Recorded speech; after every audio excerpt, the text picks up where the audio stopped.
Welcome everybody to the B Word. I'm Steve Lee, the lead of Square Crypto, and I'm here today to moderate a discussion about Bitcoin that will span from what makes it special to its relationship with energy, the community ethos, and the future of Bitcoin. I'm joined by three special guests. The first is Cathie Wood, founder, CEO, and CIO of ARK Invest. Next is Elon Musk, techno king of Tesla and chief engineer of SpaceX. And finally, Jack Dorsey, CEO of Square and CEO of Twitter. So we have a lot to talk about today. So let's get to the talk and get right to it. I'm going to start off by asking each of you a question, which is, what's shaped and influenced your views on Bitcoin? And let's start with Cathie. Okay, Steve, thank you. Well, the first thing was our focus on disruptive innovation. So starting in 2011, Brett Winton, our director of research, who I know will be on the program later, he started talking about this thing called Bitcoin at the time. And it was a curiosity as we were doing our brainstorms in research. But as we learned more about this open source ecosystem that might fulfill the role of the payment system that the internet neglected to build into the system, not expecting commerce, we thought, this might be something. And then I became even more interested when I realized that my economics would come into play as well here. And Art Laffer, my mentor from USC, and a monetary scholar, in 2014, I asked him if he would collaborate on a paper on Bitcoin. And he was a bit of a naysayer at first, but agreed to read the paper. He read the paper, tore it up, and from an economics point of view, really wanted to understand this. And he said, I think you got something here. This is a rules-based monetary system. I've been waiting for this for my entire career. So the combination of disruptive innovation generally, economics on top of that, and the huge misunderstanding out there as to what this is, that was intriguing and launched our research effort. Thank you. Elon, what's influenced your views on Bitcoin? Well, I've thought about money for quite a while, obviously since the PayPal days. And then the companies that preceded that, X.com, which I created, and Confinity, which Peter Thiel, Max Levchin, Luke Howry, and others created.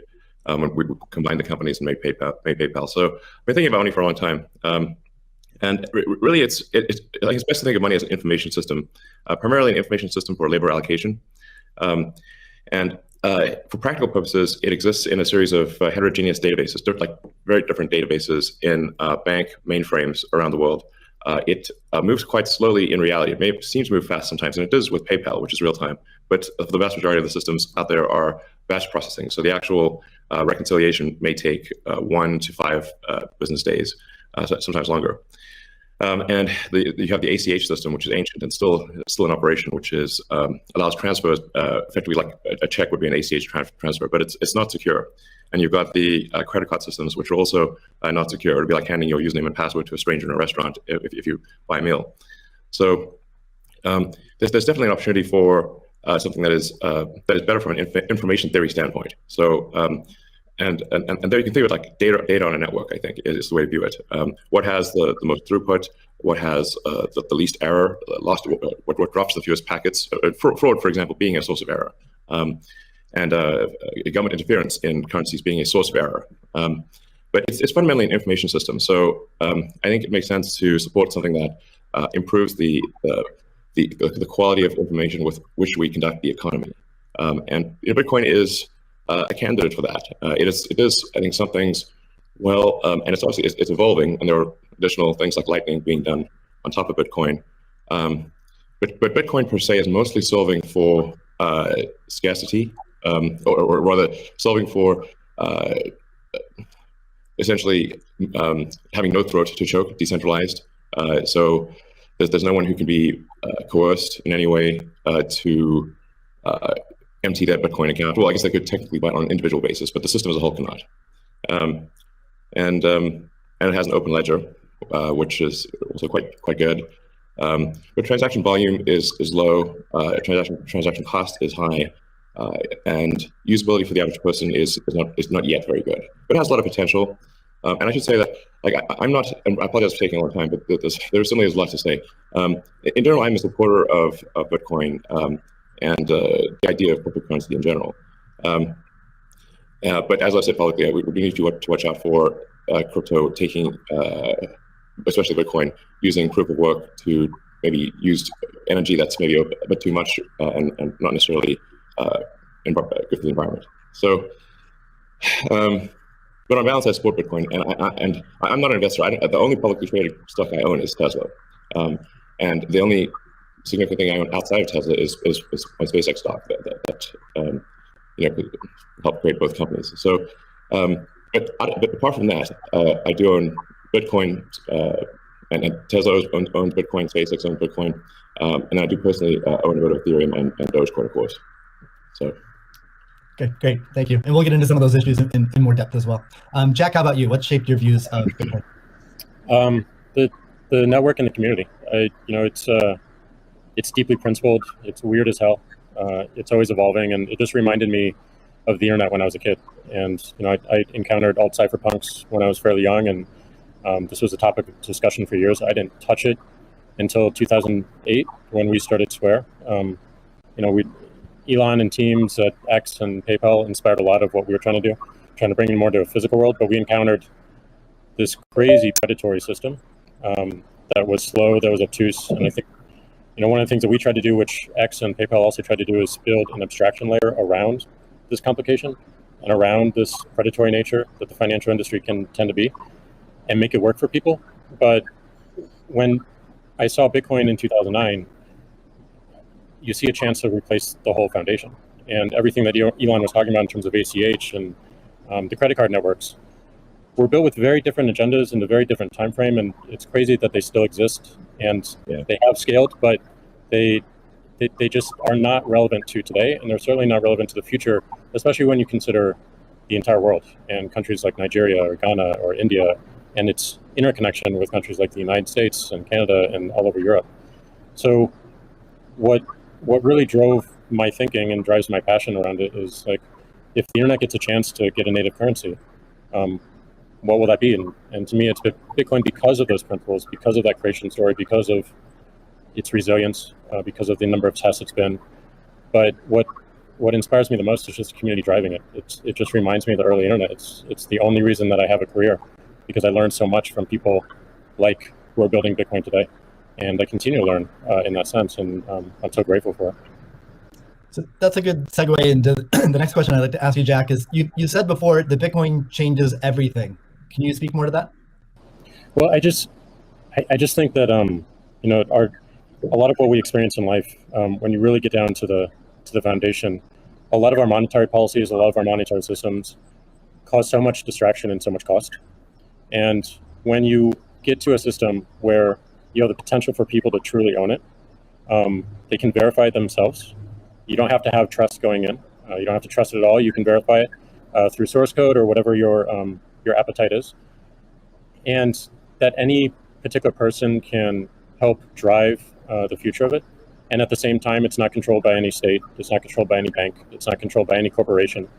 And these three parties of people who participate in the network, people who mine, and also the developers, constantly debating the correct roadmap and the way forward, is a beautiful thing. And I don't know of many other consensus-based models that have existed at that scale for this long with this amount of success. And we're still fairly early. So when, I met a woman in Ethiopia 2 years ago, and she was trying to create the lift for Ethiopia. Elon, I think I reached out to you at that time as well, because she really wanted some Teslas. She still has to take paper fiat cash from her passengers and pay all of her drivers in the same way, because there's no monetary system that she can utilize. There's nothing digital. And Africa as a continent is hugely interconnected from a monetary standpoint, but also hugely taxed in that same way. So a lot of the potential that I see, the internet having a native currency helps her build her business in a much faster way. And also, if you consider something like Bitcoin existing before YouTube, before Twitter, before Facebook, a lot of the business models that we have today would not be the same. We would certainly not have the dependency we have upon the advertising business model if Bitcoin existed pre-Twitter. And I think the amount of business models that it enables, the amount of innovation it enables going forward, especially when you can consider the whole internet instead of going country by country by country by country, which you have to whenever you're doing with finance, it really just opens the aperture. And that is what I want to see in my lifetime is a currency that is standard and sound for the internet that everyone can use. Great. A hallmark of Bitcoin is its fixed supply of 21 million coins. Elon referenced that earlier. It may be the first system that humans have created that humans cannot later change. Kathy, I'm curious, with your background in monetary history and macroeconomics, what are your thoughts on that type of system? Oh, well, I'll recount the story about Art Laffer and our going through the paper. And he said, as I said, first rules-based monetary system, global, ever. This is a very big idea. Once we had convinced him of the ecosystem itself. Now, this is the role that it's playing, given that the rule is a quantity rule, that 21 million units, is really a store of value role. So there are three roles of money: store of value, very important, the means of exchange, so for transactions, and the unit of account. Every good priced in terms of whatever the unit is. So store of value is its primary use right now.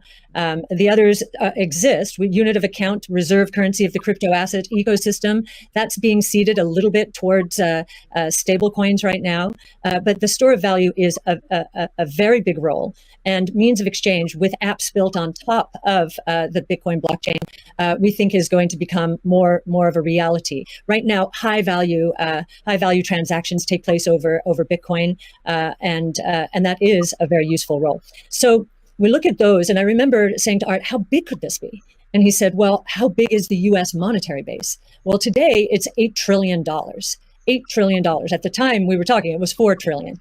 So we've gone through another crisis since then. And so the store of value, this idea that purchasing power will go up over time if demand rises relative to supply ultimately fixed at 21 million units. That's a very good thing. Purchasing power going up globally around the world. And this idea that it's a hedge against confiscation of wealth. And that can take place in a myriad of ways. But inflation, and especially hyperinflation in emerging markets, is the primary way. Talk about destroying purchasing power. So that's a very big idea. And I'll also mention deflation. In some ways, it's a hedge against deflation. I know some people are confused that we at ARC think that we're in a deflationary environment here in the United States. If that is true, the odds of a hyperinflation in the rest of the world, especially in emerging markets, is also true. So, but this deflation, and we learned from 0809, there's counterparty risk associated with deflation. And I think Bitcoin would be a hedge against that eventuality as well. So it's a very big idea. Right. I suspect among us, there's not a lot of debate about Bitcoin's potential as a store of value, but Jack, you referenced earlier it being or becoming the native currency of the internet. Can you speak more to that and also how it relates to maybe how institutions think about it?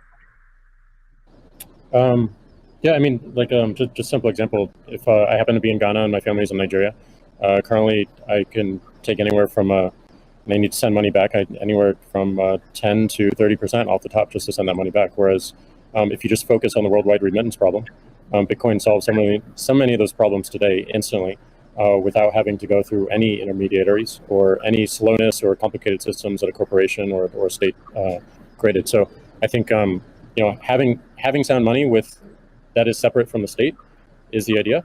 Having it completely verifiable by everyone, including the state, including corporations, including individuals, including developers who want to build on top of it, is quite powerful, and that's what keeps it secure and strong. And I think that's we need more of that, which is why this one of the reasons why this conversation is so important is as entities come into the space, it's not just buying an asset and holding onto an asset and treating it as an investment. There's something special that created this, and something precious and something very unique, which has to be protected, and we need to do whatever we can to help that thrive as well. Elon, I'm curious your opinion on this. You mentioned earlier about Bitcoin's throughput, or the importance of throughput, maybe some concerns around Bitcoin. Can you speak? Do you think Bitcoin can become peer-to-peer cash? Well, Bitcoin does have a fundamental scarcity limit at the base layer that's designed in. That doesn't mean you can't have some layer 2 system in theory like Lightning. And I understand Lightning is doing well in some small countries. there's some question mark as to whether you need a money transmitter license. Just a debate as to whether that's needed, given that it is not open ledger. So that's a whole separate debate, of course. But Bitcoin by itself simply cannot scale to be the monetary system for the world at base layer. But with a second layer, this is possible depending upon how that second layer is implemented. Yeah, that's part of why I think there may be some merit to something that may seem silly, like Ethereum, like Dogecoin. I think Ethereum also, the three things I own outside of SpaceX and Tesla, and obviously it's a Neuralink and Boring company, but of any significance are Bitcoin by far, and then some Ethereum and some Doge. So if the price of Bitcoin goes down, I lose money. I'm not sort of I might pump, but I don't dump. So it's not a case of I definitely do not believe in getting the price high and selling or anything like that. And I would like to see Bitcoin succeed. I think there's some merit to this is not a slam on Bitcoin. There's some merit to considering something that has higher max transaction rates and lower transaction cost, and kind of seeing how far you could take a single layer network where the exchanges act as a de facto second layer. I think you can probably take that further than people realize, and as bandwidth increases over time, latency decreases. SpaceX and Starlink is actually playing a role in this. And I think long-term people will probably have access to worldwide access to gigabit level connectivity at low latency, and so at low cost. And so then your base layer could do a lot of transactions if you take that into account. So yeah, but like I said, Bitcoin with a layer 2 system certainly could scale to do a vast number of transactions. Same goes for Ethereum. A question about the scaling at the layer 1. The concern from the past 5 years of debate in the Bitcoin community is that would sacrifice too much decentralization and hurt the censorship-resistant properties of Bitcoin. I'm curious if what are your thoughts on that? Are you sensitive to that, and are you concerned about losing some of the special properties of Bitcoin or another cryptocurrency by scaling at layer 1? Yeah, I mean, these things are helpful to use the physics tools of thinking and say scale up, scale down, and see if it still makes sense. So if scaling up the transaction block doesn't make sense, why don't you scale it down and have it be so that somebody with a laptop from 2008 can still run a Bitcoin node? Why not slow down? Oh, you want to slow it down? Well, maybe you're at the wrong number then. there's actually there's members in the community that do want to slow it down, but I understand it's silly. The reality is the average person is not going to run a Bitcoin node. So this is and Bitcoin it was a lot of clever ideas, but these parameters were set in 2008 or something, maybe 2009, and there's been some improvements since then, but not a lot. So it's sort of like if there was still in 2008 there was still a non-trivial number of people on modems. So now it is quite common to get a 100 megabit connection just for a house. Some houses have gigabit connections. So and that trend is obviously in the direction of higher bandwidth and lower latency. And if somebody else doesn't do it, Starlink certainly will. So I have high confidence that you will be able to maintain a decentralized finance system while still having a much bigger blockchain, aka ASCII text ledger, a hash ledger. You can make the hash ledger bigger without suffering from decentralization as the average connectivity improves, obviously. One idea would be to to put a Bitcoin full node in Starlink terminals. That way more people would be running. Actually, I have run this by the team at one point. I had this idea, which is kind of off the wall, but let's say you need a little space heater, and normally your space heater would just be pure entropy. Well, what if that space heater was also a Bitcoin, Ethereum, Doge mining node? Pick your currency, and so then you'd be heated up, and you would also mine your crypto and have connectivity in one. I love that idea. Yeah, I mean, better than running a space heater. Absolutely.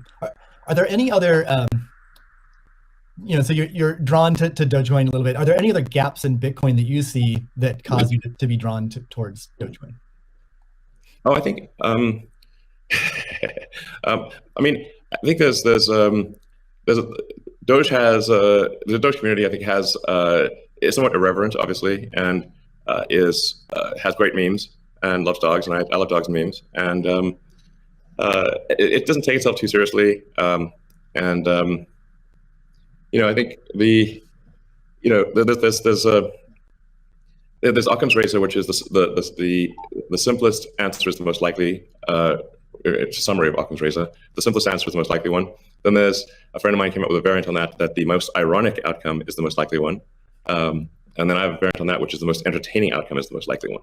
So if that is true, then the most ironic and entertaining outcome would be that the cryptocurrency that was started as a joke to make fun of cryptocurrencies ends up being the leading cryptocurrency.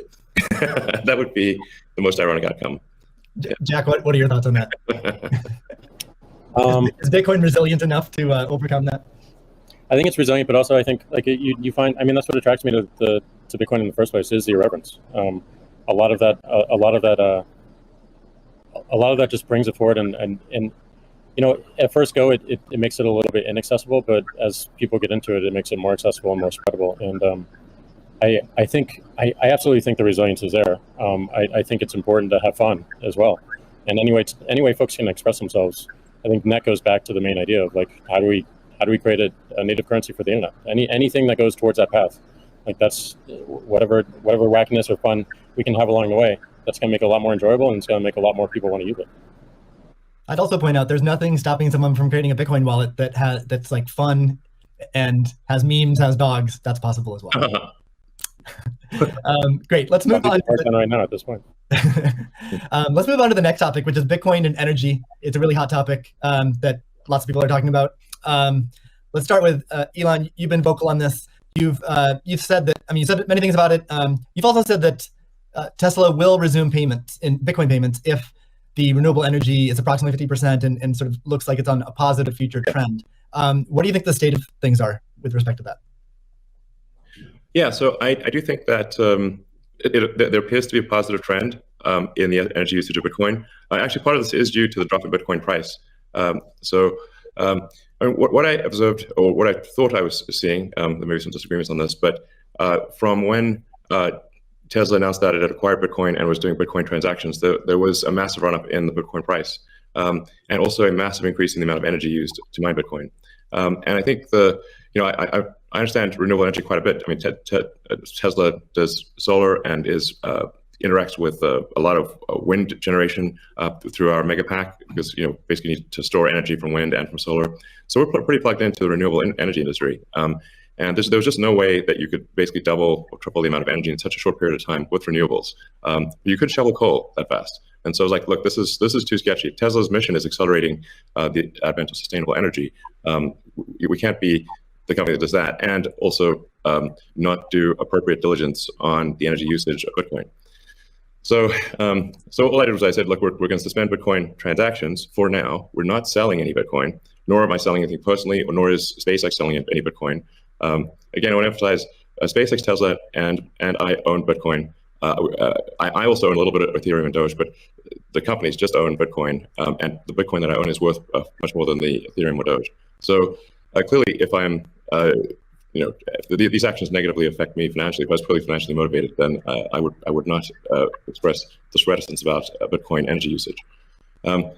Now, it looks like Bitcoin is shifting a lot more towards renewables, and a bunch of the heavy-duty coal plants that were being used, unequivocally being used, this is not a question mark, have been shut down, especially in China.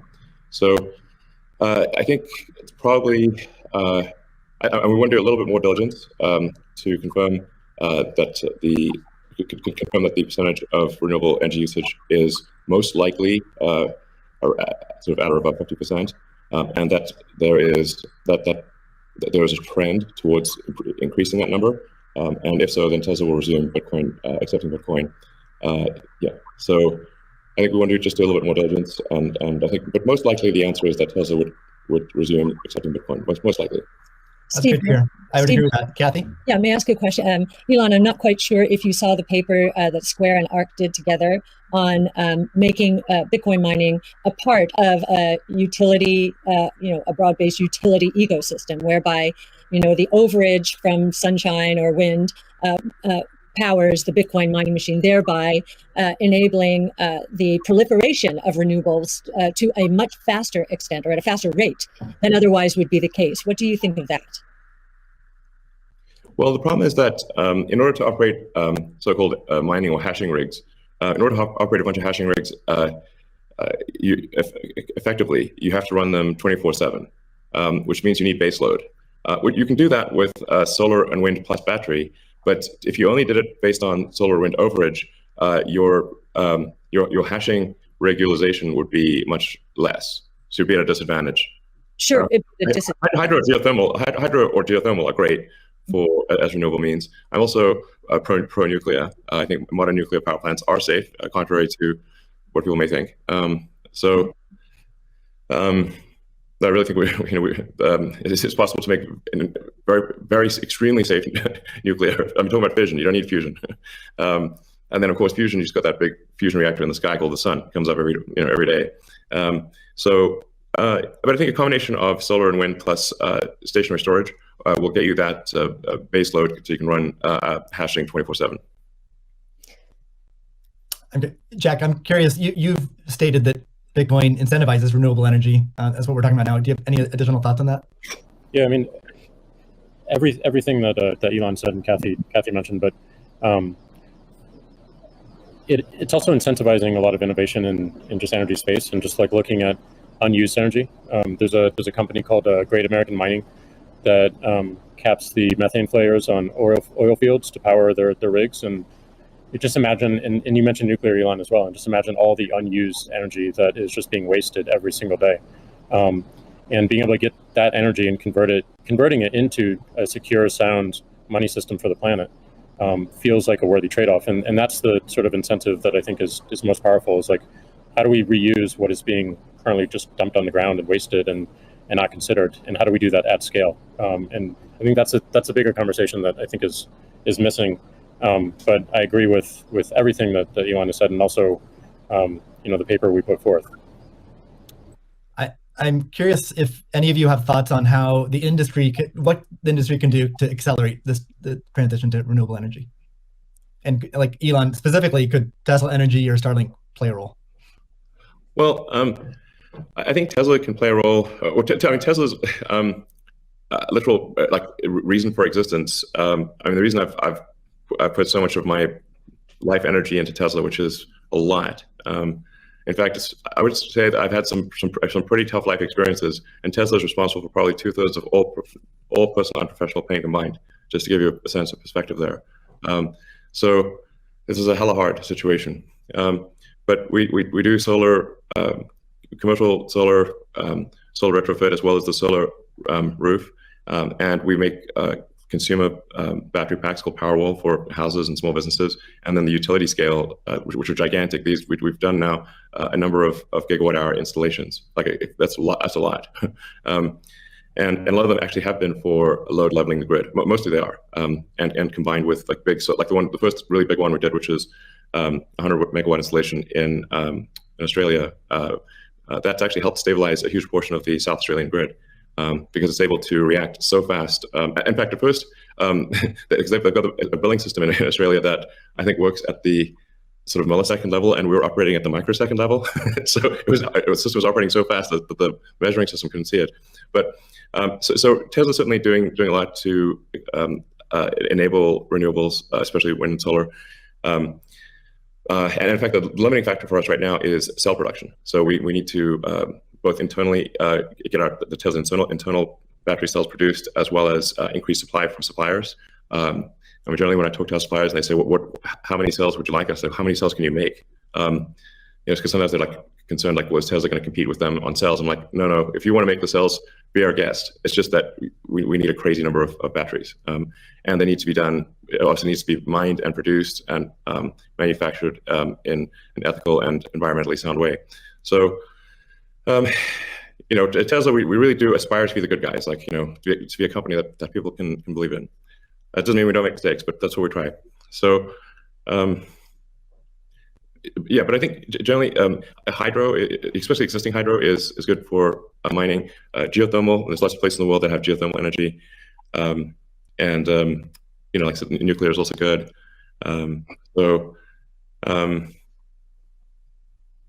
Yeah, I think just I'm like as I said earlier, the expectation is not like that the energy production must be pure as the driven snow, but it must it can't be using, it also cannot be using the world's dirtiest coal, which it was for a moment there. That's just difficult for Tesla to support in that situation. So I think but I do think long-term renewable energy will actually be the cheapest form of energy. It just doesn't happen overnight. But as long as there is a conscious and determined and real effort by the mining community to move towards renewables, then obviously Tesla can support that. That's great. Kathy, we've been talking a lot about energy, but many institutions are facing questions around Bitcoin's relationship with ESG. Can you maybe speak a little bit more to what is S and G in ESG and how Bitcoin might support those? Sure. So E, of course, is environmental, S is social, and G is governance. And there is a massive movement afoot in the institutional world, especially, to embrace ESG and make sure that their asset managers are doing the same. So if we've just talked about environmental, and I really do believe that Bitcoin will be much more environmentally friendly, certainly than traditional gold mining or the traditional financial services sector. In many ways, it already is. And it's just going to get better that way. In terms of social, I know that many institutions, when they are thinking of social, they think of diversity and equity, pay equity, and all of that. But if from our point of view, the disruptive innovation point of view, social is much more than that. It is saving lives, of course, autonomous technology, that would be another topic for Elon. But in this case, allowing access to payment technology, as Jack is saying, everywhere around the world without friction. And just back to the remittance example, I think if I've got these stats correctly, there are certain countries in the world that are incredibly dependent on remittances for GDP. Tonga, 7%, El Salvador, which just deemed Bitcoin legal currencies 24%, Nepal 24%, and I think the remittance industry globally roughly 700 billion. So saving people these egregious fees, think about it, you're paying anywhere from 8% to, as Jack said, 30% of your $100 that you're sending back to your family. That is social responsibility, I would submit, as is just the economic empowerment that Bitcoin will enable. We've talked about that already. And I know that Alex Gladstein is going to be talking later about the 4.3 billion people in the world who are hostage to authoritarian regimes, or the 1.3 billion who are living in double-digit and triple-digit inflation, if not more. Saving them from the destruction of their purchasing power certainly is a noble social goal. So we expand social to be much more than the traditional ESG community. And then on governance, you've got the transparency of the ecosystem. It's completely transparent, unlike the opaqueness of financial systems and the toll takers in the traditional financial world. And I think a huge part of governance in the Bitcoin ecosystem are the Bitcoin core developers. Now, before I met them, and I've had the pleasure and the honor of meeting many of them, that was a part of this ecosystem I didn't understand. But actually getting to sit down and talk to them, if I have a learning curve need, it certainly is on the technology side. But in terms of talking to them about economics, economic theory, failed monetary regimes historically, they know economic history, many of them, better than anyone I've ever met. So that gives me a great degree of confidence that, they do believe they are on a noble mission. They could be paid a lot more than they're being paid right now if they worked at Google or Facebook or some of these other areas. But they've chosen, this sense of purpose for a noble goal. And they have incredibly strong technology backgrounds. As well as a good understanding of economic history, especially monetary history, and it gives me a great deal of comfort as I think about the governance of the ecosystem, much more so than I think we would find in other financial ecosystems. And just to give you an example of that, I think 2 years we were talking about there's a big debate about reorganizations. I know in the Ethereum network right now. Well, we saw the core Bitcoin developers and others at work back in 2019 when Binance tried to reorganize in order to reclaim 7,000 Bitcoin that were hacked. And they just wouldn't allow it. So we've already had some very good tests of the Bitcoin ecosystem, including developers. So that would be my answer. Thank you. And it's a great transition to the next topic area, which is Bitcoin ethos. And what is Bitcoin ethos? I mean, Bitcoin was born as open source and it's very transparent. There's also a staunch defense from the community around decentralization and a lot of the core principles of Bitcoin. So let's talk a little bit about that and what makes it special. Jack, Square has done a lot to support open source Bitcoin. Can you tell us a little bit about what Square has done and what advice you'd have for other institutions looking to follow in its footsteps? Yeah, I mean, I was very skeptical of corporations when I was a kid, and I'm still skeptical of corporations today. And as we've used corporations to be, they've been great vessels for what we need to do and the ideas that we need to bring to the world. But Bitcoin is not that. And when we were considering Bitcoin and how Square intersected, I was really concerned with how we don't disrupt the community in a negative way, how we promote what is amazing about it, and how we help it grow in that way, in a way that it wants to. So we created your team, Steve, which is Square Crypto, which is hiring open source developers to work on whatever they want and whatever they think is most important to help Bitcoin. We created an organization called Copo, which we gave up all of our crypto patents so that the community can use them in defense against trolls and some crazy characters we won't name. And we continue to find ways that, following that Bitcoin path, we're going to create a hardware wallet. We're probably going to do a lot more in hardware. Everything that we do in the space is going to be completely open source, from the hardware design to the software, taking in the community's push. And we're building a developer platform as well in the same open development, open source, and completely transparent. So I think as institutions or companies like ours consider getting in the space, I think contribution back to the community is important. Tesla did this with accepting payments for Tesla and finding security holes and improving the stack. And as I said before, we can't just see this as an asset that we own and an investment vehicle. This is something that has the potential to change everything and make the lives of everyone on this planet better in some small, maybe marginal way, but those margins will be meaningful as they compound over time. Great. Elon, you've tweeted before that any wallet that doesn't give the user their private key should be avoided at all costs. Can you tell us more about why is that important, and how does what's its relationship with decentralization? Well, it's difficult to say that if you own crypto in an exchange and the exchange does not give you your private keys, it's not clear that you own anything. I mean, if there's something if that exchange breaks or is hacked or or is subject to seizure by the government or something like that, your crypto is gone. So in order to actually have a properly decentralized finance, which I'm a fan of, I think it makes sense. Then you have to own your private keys, and you should be the only one who has your private keys.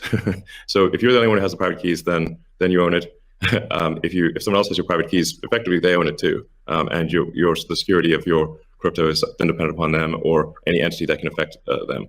So I think what Jack's doing sounds like a good idea to have a hardware wallet that's the only thing that contains your private keys. That's like in terms of sort of empowering the people, which I very much believe in. Then I think you want to have people have their own wallets and be the only ones that have the private keys to that wallet. So-called wallet, the other side of the crypto. I agree.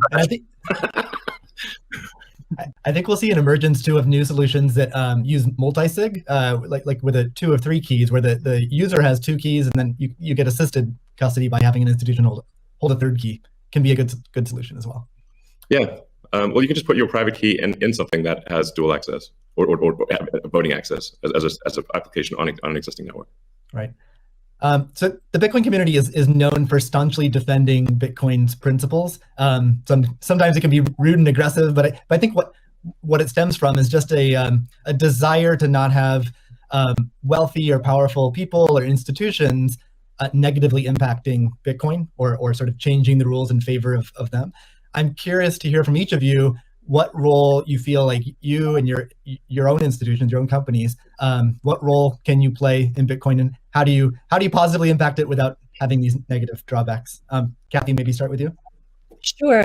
Yes. Well, ARC has stood for two things: democratization and transparency. Democratize it. We're the closest you'll find to a venture capital fund in the public equity markets, and I kind of feel that Bitcoin, or we have Bitcoin's DNA from that point of view.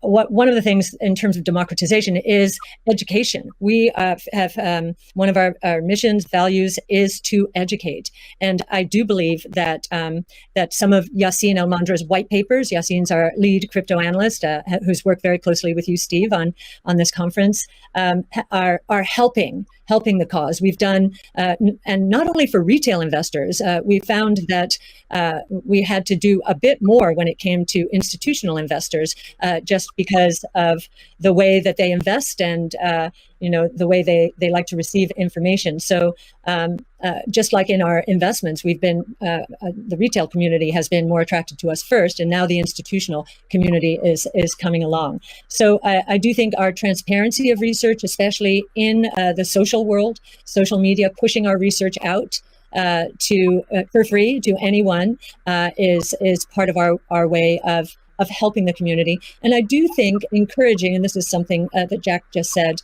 I would encourage the support of the Bitcoin core developer community. As I said before, it's amazing to me, having gotten to know some of them, how strong their sense of purpose is here. And so we'd like to be helpful in making that happen as well. That's great. Jack, how about you? How do you view your own personal role and the companies you run? I think my own personal role through the companies I run is to really push for more decentralization. Like at everything that we intend to do with the wallet, being non-custodial, building a developer platform, focusing on non-custodial solutions. On the Square side is important, being completely open development and open source. But I also think it's important on the Twitter side as well. My biggest focus right now is on a decentralized social media protocol.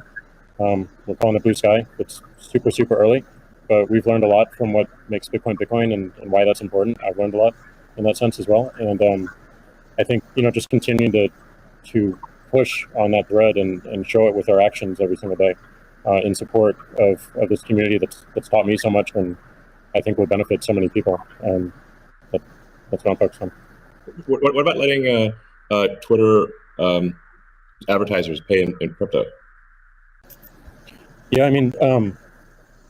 I think enabling anyone.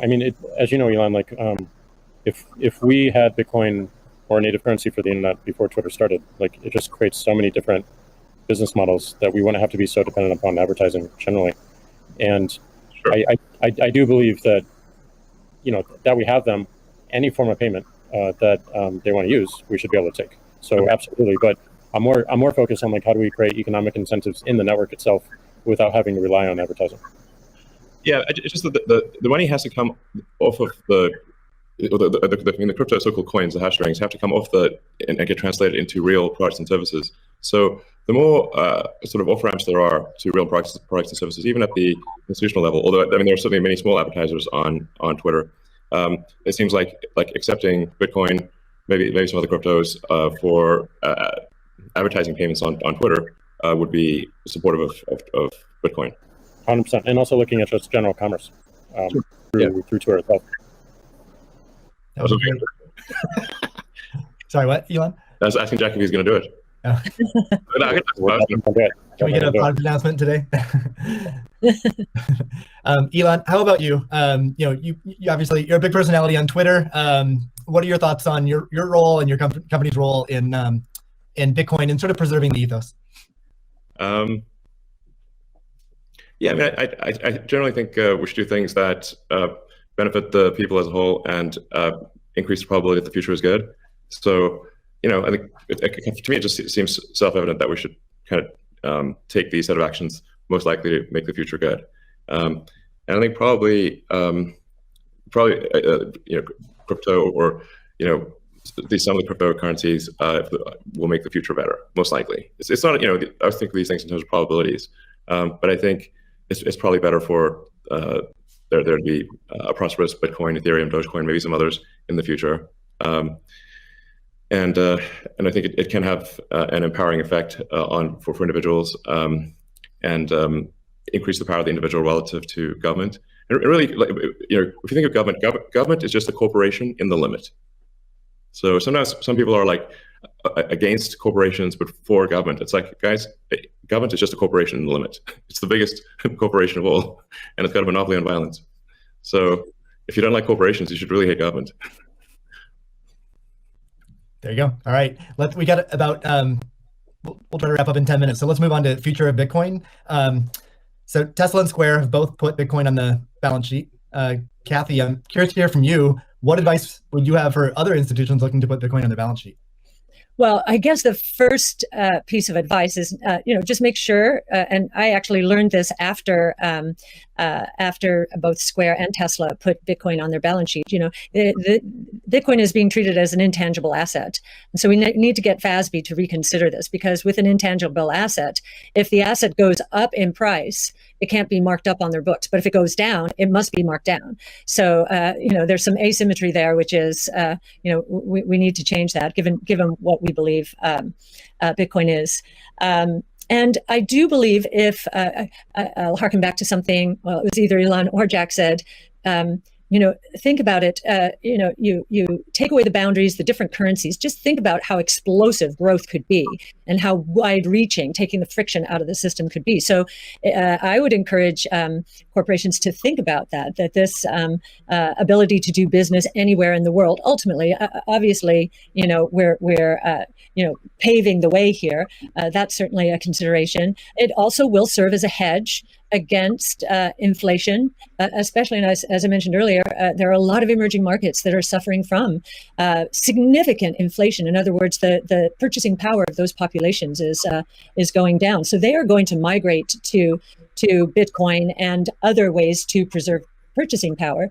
And again, being able to sell to them in that kind of currency would be very useful. I'd also suggest, once again, this idea of deflation, I think, is going to be a real thing. There's going to be good deflation caused by innovation, so demand will boom because of that. There's going to be bad deflation because so many companies out there have not been investing enough in innovation. Their products are going to go obsolete, and they're going to be stuck trying to service the debt that they piled on because their shareholders wanted profits and wanted them now, so they leveraged up to buy back their shares and pay dividends. And so I think that's going to be the source of bad deflation and counterparty risk.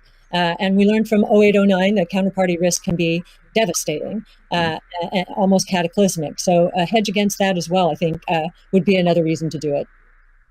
Great. Yeah, it's funny. It kind of like Tesla's bank balances in Europe have negative interest rates. It drives me crazy. Yeah. I mean, technically, if you've got like 2% inflation on 1% interest, you're technically minus 1% return. But nonetheless, it is quite annoying to just see your bank balance drop in real time in Europe. Europe has negative interest rates. This is insane. Paying the banks to hold the bank to keep your money. I'm like, what? It is crazy. Like, we definitely move that into Bitcoin. I believe Ray Dalio said, buy Bitcoin and not bonds. So there you go. Mm-hmm. Yeah. Jack, you've talked about design being an underfunded area in Bitcoin. And Elon earlier mentioned, usability could improve a lot. I don't think anyone's going to argue with that. What do you see as the future of how can design impact Bitcoin? Yeah, I mean, I think that the Bitcoin network is beautifully designed as a protocol in the way it works. I mean, it went after a single problem and it does in an absolutely astounding way. But I think the endpoints of people getting into it is still a little bit confusing. So I think the more energy we spend on wallets and making sure that wallets are simple and accessible and they're non-custodial as well. I think the best example of this that I know of is probably this wallet called Moon. And it's just simple, straightforward. It's it does an amazing thing with key management that my mom and friends new to Bitcoin can understand. Does amazing in storage, and it also has a very clever implementation of Lightning.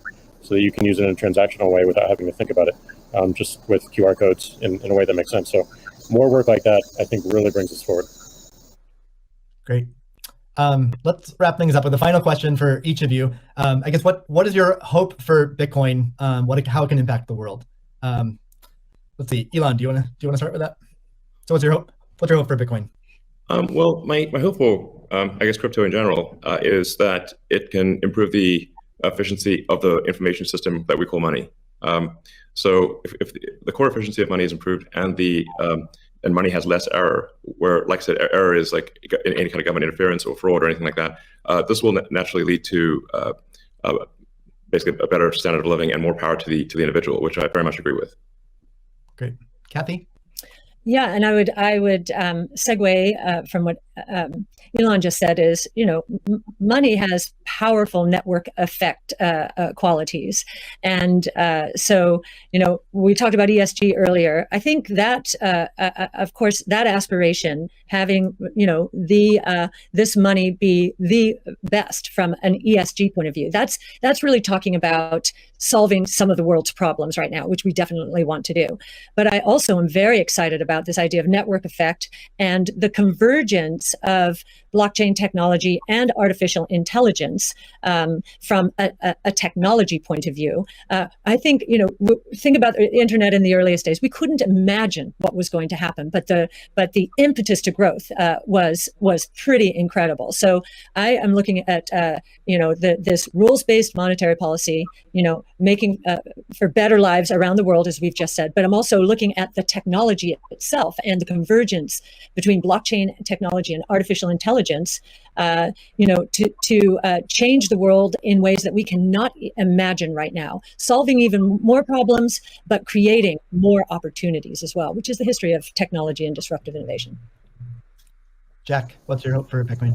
My hope is that it creates world peace or helps create world peace. I mean, Elon said it earlier, we have all these monopolies of violence and the individual doesn't have power. And the amount of cost and distraction that comes from our monetary system today is real. And it takes away attention from the bigger problems, some of the bigger problems that Elon is trying to solve, like it is to a multi-planetary humanity.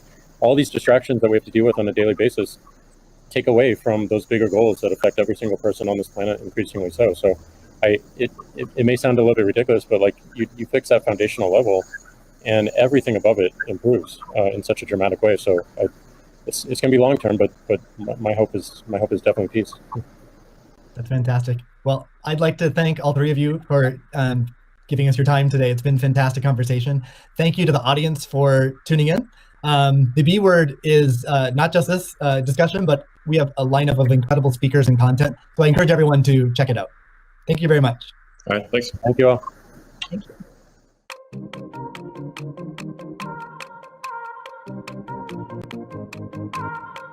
I'm joined by three special guests. The first is Kathy Wood, founder, CEO, and CIO of ARK Invest. Next is Elon Musk, techno king of Tesla and chief engineer of SpaceX. And finally, Jack Dorsey, CEO of Square and CEO of Twitter. Do you think Bitcoin can become peer-to-peer cash? Well, Bitcoin does have a fundamental scarcity limit at the base layer that's designed in. That doesn't mean you can't have some layer 2 system in theory like Lightning. And I understand Lightning is doing well in some small countries. The three things I own outside of SpaceX and Tesla, and obviously it's Neuralink, a boring company, but of any significance are Bitcoin by far, and then some Ethereum and some Doge. So if the price of Bitcoin goes down, I lose money. I'm not sort of I might pump, but I don't dump. Tesla will resume payments in Bitcoin payments if the renewable energy is approximately 50% and sort of looks like it's on a positive future trend. What do you think the state of things are with respect to that? Yeah, so I do think that there appears to be a positive trend in the energy usage of Bitcoin. Actually, part of this is due to the drop in Bitcoin price. What I observed, or what I thought I was seeing, there may be some disagreements on this, but from when Tesla announced that it had acquired Bitcoin and was doing Bitcoin transactions, there was a massive run-up in the Bitcoin price, and also a massive increase in the amount of energy used to mine Bitcoin. And I think I understand renewable energy quite a bit. I mean, Tesla does solar and interacts with a lot of wind generation through our mega pack, because basically need to store energy from wind and from solar.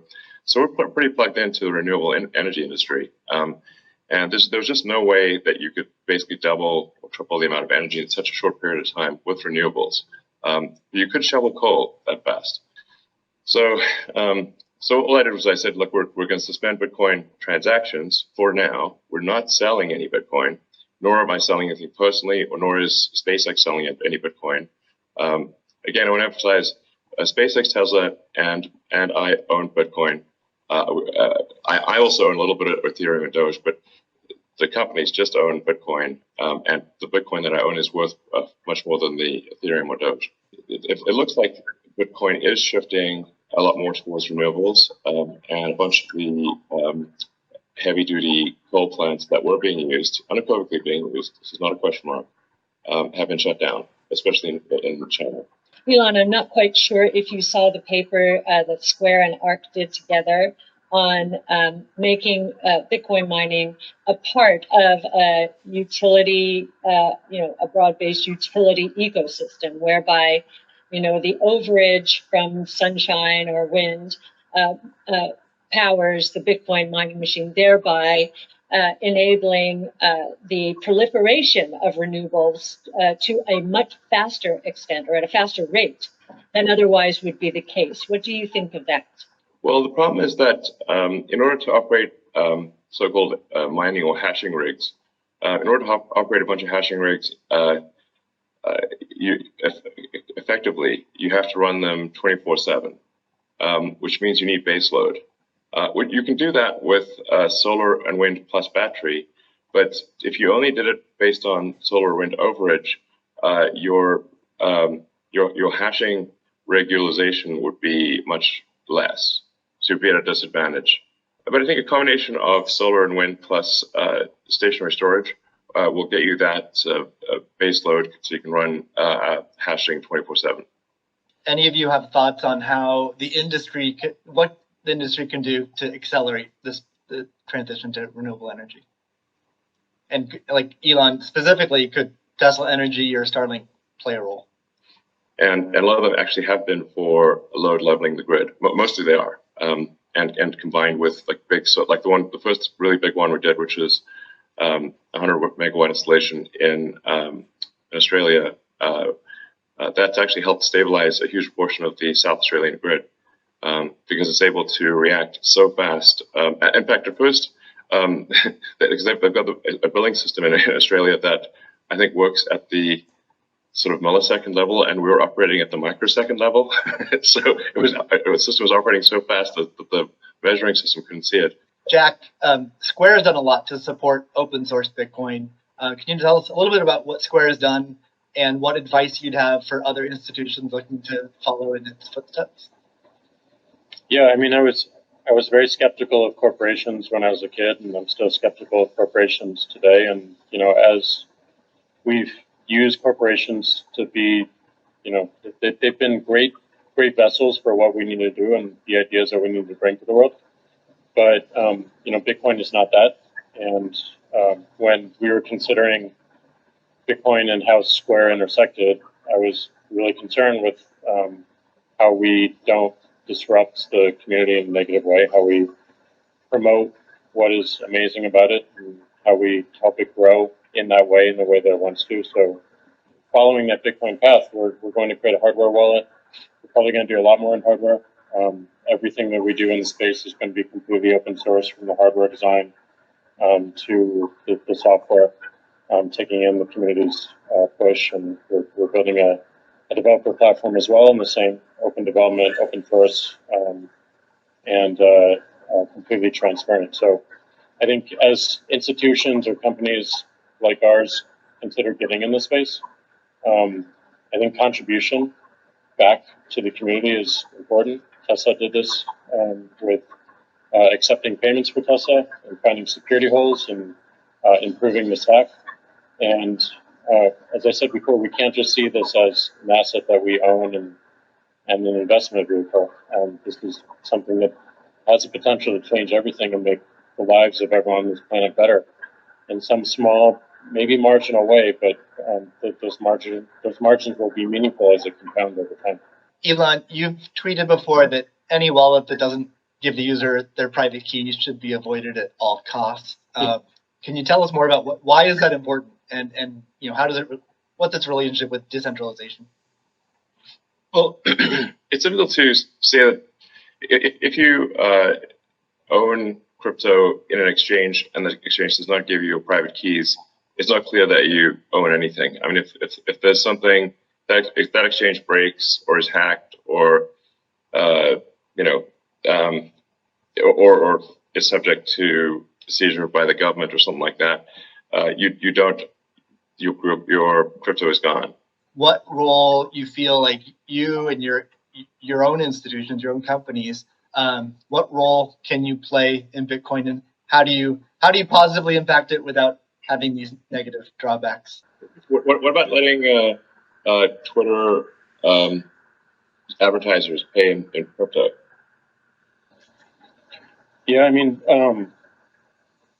I think enabling anyone. I mean, as you know, Elon, like if we had Bitcoin or native currency for the internet before Twitter started, like it just creates so many different business models that we wouldn't have to be so dependent upon advertising generally.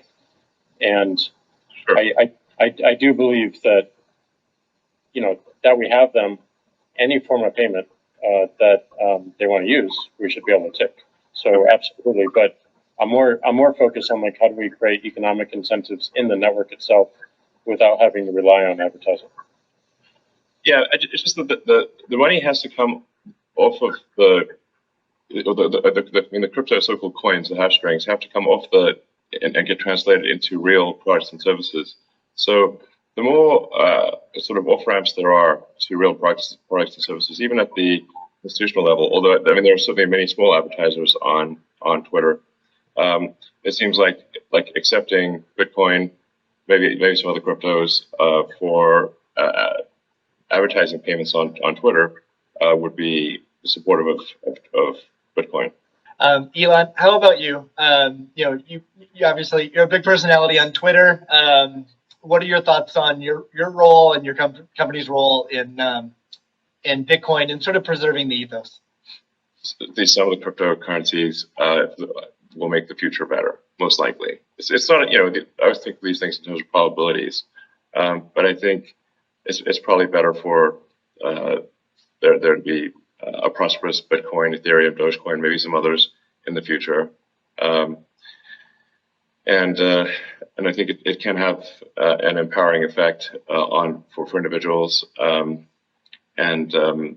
increase the power of the individual relative to government. So Tesla and Square have both put Bitcoin on the balance sheet. What advice would you have for other institutions looking to put Bitcoin on their balance sheet? Great. Yeah, it's funny. It's kind of like Tesla's bank balances in Europe have negative interest rates. It drives me crazy. Yeah. I mean, technically, if you've got like 2% inflation on 1% interest, you're technically minus 1% return. But nonetheless, it is quite annoying to just see your bank balance drop in real time in Europe. Europe has negative interest rates. This is insane. Yeah. Paying the banks. What? The banks to hold the bank to keep your money. I'm like, what? It is crazy. Like, what? We definitely move that into Bitcoin. What is your hope for Bitcoin? How it can impact the world? Well, my hope for I guess crypto in general is that it can improve the efficiency of the information system that we call money.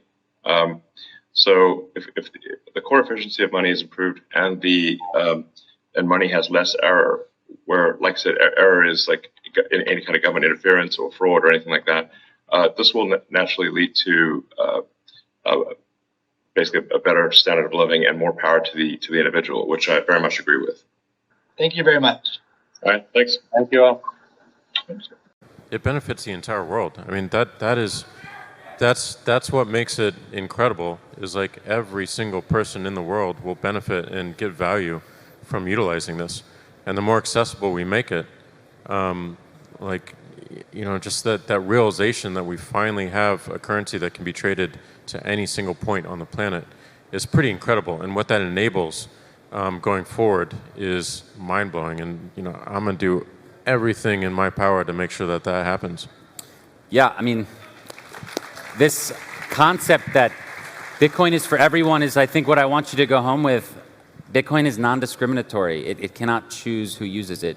And none of you can block our access or her access or his access. It is something that's open for all of us, and it's open source. And I, as a human rights activist, am grateful that companies like Square are supporting the open source side of Bitcoin, are supporting non-custodial use, are supporting Lightning. These are things that I don't think may have been possible before Bitcoin's incentive structure. So I really wanted to thank you, Jack, for coming out and sharing your thoughts. It's obviously a tricky political situation out there, but I think we agree that Bitcoin is like the way forward here. 100%. It's the only way out.